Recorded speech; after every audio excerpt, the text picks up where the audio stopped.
Okay, James, thank you very much for that. Can I just maybe just ask you a few things? Because whenever I saw you started your presentation and you're looking at sort of 1996 for the launch of this, so you're way ahead of football in terms of the introduction of this type of technology. But at your end of your presentation, you actually, there was some communication between a player and a referee. And my question, or one of my questions is, do you think that the technology has taken some of the man management or human confrontation out of the game? What's your thoughts on that? I would say yes, it has, albeit, to be fair, when I've refereed professionally, for the most part of my career, I've refereed with a communication system. In some respects, it does hinder what you can say. Now, I presented to some local sort of regional and football referees say to me that, you know, I will swear on the field as a referee with players. Now, I think that's completely inappropriate and unprofessional. For me as a referee, irrespective of whether I would be on a TV game or not and had a communication system or not, for me, to maintain a standard. And so swearing on the field as a referee, in my opinion, is totally unprofessional. And so therefore, yeah, whilst it does limit you, what we try to do is use the communication system to our advantage and use the TV to our advantage. So when we know we've been, you know, confronted, as Liam did on that clip of the video referee decision, and Luke Gale confronted him about that, he knew it would be on TV at that point, and so therefore he made a big deal out of it in a way, because he knew one-on-one conversation with a player in those situations, Sky usually stop commentating and turn up your microphone, and quite a good platform. So another example, if for example the team are conceding a number of penalties and you want to put them on a warning, that's a good opportunity for you, a good platform for you as a referee to sell what may subsequently come. So if you're saying, look, you can't give away any more penalties, if you do, then I'm going to take further action, then everybody at home is listening and can understand that message, not only the captain, but everybody. So when you see another penalty in a few minutes' time, everybody knows what's coming, that a player's going to go to the sin bin. So I think it can hinder in some respects, but I think you've got to learn to know how to use it and then use it to your advantage. Okay. One of the other things that I'd like to talk to you about is the explaining or not. Some people would say, rightly or wrongly, that the mark of a good referee is not so much actually undermining his or her authority by actually explaining everything, but having a rapport with the players in terms of actually trying to get through the game by actually having a conversation with players, but not explaining your decisions, because that just undermines your authority. You're obviously operating at the very top level of your game. What's your general sense with regards to how you actually communicate with players through the game, and how well or otherwise does it help you to manage the game? Communications is one of the biggest tools that the referee's got. You know, when we sort of have our new referees start, they think the first tool you've got is the whistle, and it's not. The first tool you've got is your mouth, and that's the biggest tool that you've got as a referee. No matter whether you're in the park or whether you're on TV. And so, you know, for me, if I go into a game and I know that I've got a certain player or certain players that are challenging and difficult to manage, then what I'll try to do is get on the front foot with them, so get them in my pocket.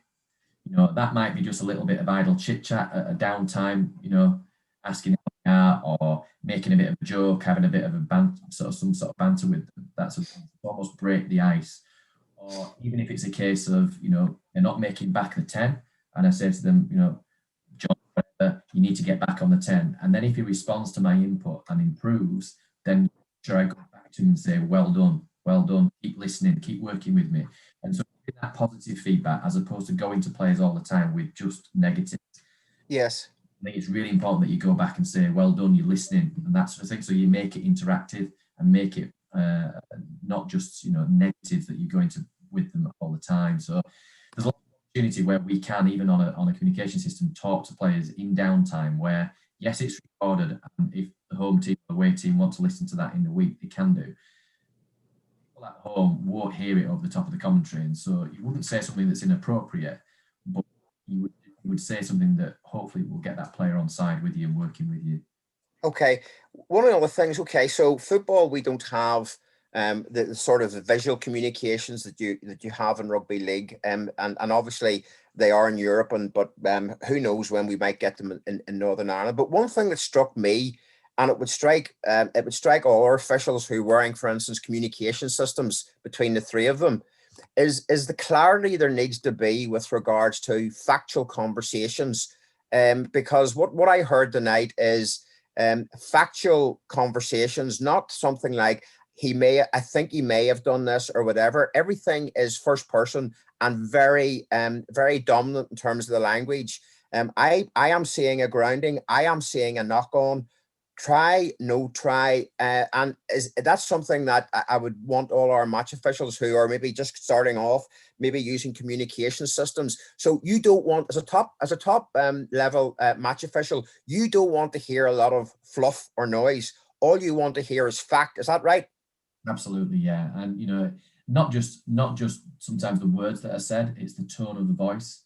If you've got a touch judge on the side that's calling a knock on or calling a forward pass, and they're saying it like they're whispering to somebody, then chances of you listening to that and believing in that decision, that they fully back their own decision, is you want somebody to come in with conviction. And so, as I say, it's not just the words that you use, but the way in which you put that message across, I think, is also important. The last thing you'd want is somebody to say, "Oh, I think it could be a knock on." No, just give me an opinion, and then me as the referee, centre referee, I'll decide whether I listen to your opinion or not. I don't have to. I can take your opinion or your advice, and I'll then make my own decision based on my own view relative to your view. If I think you're probably in a better position than I am, then I'm probably going to go with your decision if I'm not sure. Yeah, I want a decision. I want an opinion. I don't want, I think. Okay, that's perfect. Look, James, I'm going to maybe close off now. Just reflecting on some of the chats that have come through. Fantastic insight in another sport and how advanced rugby league is embracing technology. Thank you, James. Thanks, James. Great presentation. Thanks, James. Absolutely brilliant. Interesting. You used the words VR involved over a period of time. So there's lots of good comments there. It's always good to get a good insight, as I said at the very start. I thank you very much, James, for taking time to actually share your knowledge, skills, and experience with us. And on that point, it's 8:10. I'm just going to press leave and thank you and all the best for the rest of the night and the rest of your career. Yeah, thank you very much.